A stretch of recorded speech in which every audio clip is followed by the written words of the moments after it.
any distractions during the recital. So it's going to be a great concert. It's going to have a blend of classical, hymn arrangements, and some South American music. So in between the songs, Mario is going to give us a little information about each song that he's playing. And hope y'all enjoy the recital.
Thank you. Thank you so much for being here. It's so good to see so many members of the church family here today. It's such a joy to be here. Closing things up, I was approached by several people and said, "Well, we're very sad to have you leave." And I said, "Well, yeah, I have been so blessed to have been here for the past year and a half." Well, I say year and a half because half of it was in COVID, because we're kind of locked down. But I have been so blessed, and at some point, you just have to get over the fact that you're leaving and say, "Okay, I was very lucky. I hope I can have this opportunity again, something as quality and as beautiful as my time here has been." So Andy approached me not too long ago, I would say maybe a week and a half, 2 weeks ago. The idea was there, "Hey, do you want to play recital?" I said, "Well, I'm a collaborative pianist now, so I have to, 1, learn some music, 2, learn how to play solo music again, 3, learn how to play solo music in front of people." So I was like, "Okay, great, let's do it." And this is the first time, I guess, that I conducted an opera in front of people, but this is the first time I get up here and I play in front of people. This is exciting. So, I figured we'll put together something sweet. I won't keep you too long. I won't talk too much because I'm terrible at this kind of thing. But anyway, next piece I'll play is Schubert's Sonata. It's the only piece I'm playing from memory today as I get back into this. It's very fresh, and I wanted to play specifically Schubert because this is one of the first pieces Schubert wrote after a very long illness. He was very, very ill, and this illness would eventually kill him. He would perish. But this piece, there are many things about it that are very peculiar. Lots of hollow sounds you hear from the piano, very specific voicings. It's a very, for lack of a better term, intimate piece. He wrote it in a time of desolation. He was alone, and his friends are coming and taking care of him. But one musicologist, Eva Bakura-Skoda, whose husband was Paul Bakura-Skoda, famous pianist, said that the middle section of this resonates with the Te Deum, I shall not perish in vain. And you can hear a lot of that in this piece. I think Schubert was hopeful that even though he might perish soon, there were greater things awaiting. It was just a graduation into, a life of hope and in eternity. So I think a piece rings that a lot. A piece, the word that comes back to mind all the time is eternity when I think of this work. So, And Daniel Barenboim, great pianist and conductor, said, a great piece of art has two faces. One that faces the present and one that faces eternity, and I think this is one of them. So I hope you can enjoy this as a time of meditation and appreciate what Schubert has for us. So thank you for being here.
Our friend needs a minute to breathe. So if y'all can use this time, if y'all need to use your restroom or get a drink of water, you have about 2-3 minutes.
Thank you. I hope you've enjoyed it so far, as much as I have.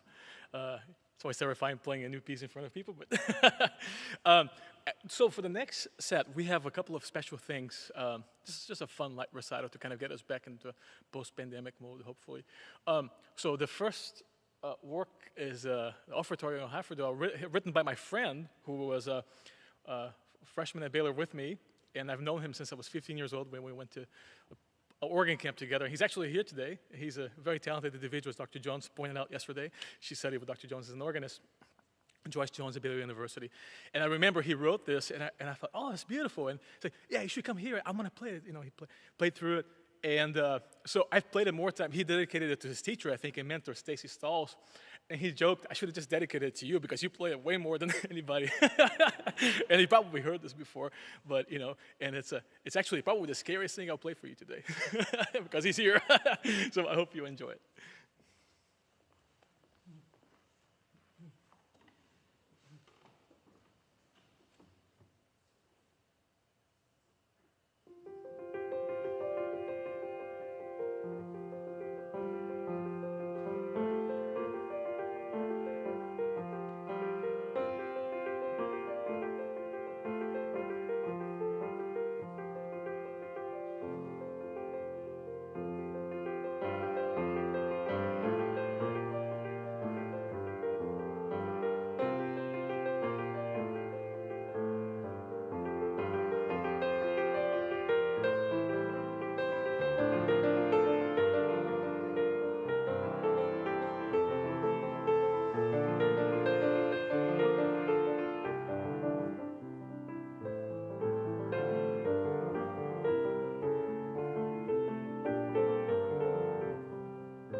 He's shy, but he's here. Well, that's a piece that I've played for many, many years now, ever since Matthew handed me the copy, fresh off the Matthew J. Poole press in his apartment.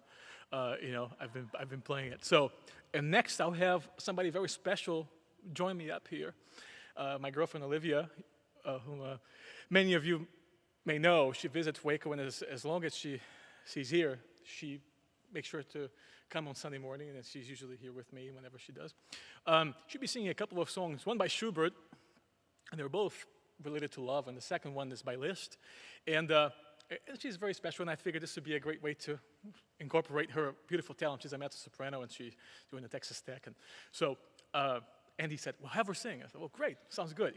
And she's my inspiration anyway. Anytime I want to get a rich sound out of the middle of the piano, I always think of her.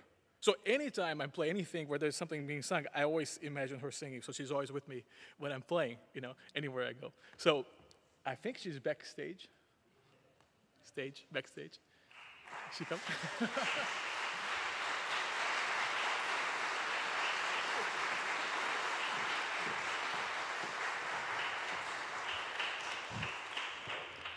Hi, I couldn't hear back there, so I don't know what he said about me. My name's Olivia. I'll be singing 2 German Lieder for you today. The first one is called Lied der Mignon by Franz Schubert as well. We had Franz Schubert earlier on the program. Lied der Mignon is from a text from a very prolific German author called Goethe. And Mignon is a very crestfallen character. She has been poisoned by unrequited love. And she is in love with a recurring main character called Wilhelm. And this first piece is very sad. She is poisoned by unrequited love, and she says at some point, the inside of me is burning, and you will never know the pain that I know unless you've known longing. But afterwards, it turns happy. Es muss ein wunderbares Sein is on the program next, and it is by a different Franz, Franz Liszt. Unfortunately, you don't see him on the program. That was my fault. But this text is about the bliss of being in love. And through sadness and through hope and through good and through bad, lovers will always share those things with one another. And it finishes on one of my favorite lines to sing, and that is, from the first kiss until death, they only speak of loving one another. I hope you feel that way about somebody else, because I know I do. Hope you enjoy.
This next piece is called Puente de Palo, and that means bridge made out of stick.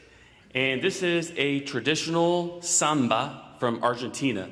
And the samba comes from the northern provinces of Argentina called Salta. And it's a very common folk song in Argentina. And I thought it would be really cool if I got to play with Mario. He's from Brazil, I'm from Argentina. It's the perfect pair.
Well, it's been fun. For the last thing before we finish this up and send you home, I promise not to keep you too long this afternoon, and I think I've done pretty okay. So I'm actually playing the very first hymn arrangement I played here, my very first Sunday here, I think it was October 18th, if I remember correctly. It was a book that written by our own Andy Muskrat's mother, Nancy Muskrat, who was a renowned missionary to Argentina and studied with Lily Krauss, who's a great pianist, something I didn't know until like 3 days ago. So, you know, she's quite a good pianist, and it shows in her arrangements, and hopefully I can display that for you. And thank you so much for coming. Hopefully we'll get together in the fellowship and we get to the fellowship hall and get to talk a little bit over some refreshments. And anyway, I hope you enjoyed. This is how great thou art.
We would love for y'all to join us in the parlor. We're going to have some snacks and some refreshments. And also, on your way out, you'll see Josh Hayes there, and he will be holding some offering plates. We would love for y'all to show your love to Mario as he goes to Colorado. And Mario, that was amazing. Thanks again so much, brother. Thank you. Thank you so much. Thank you all.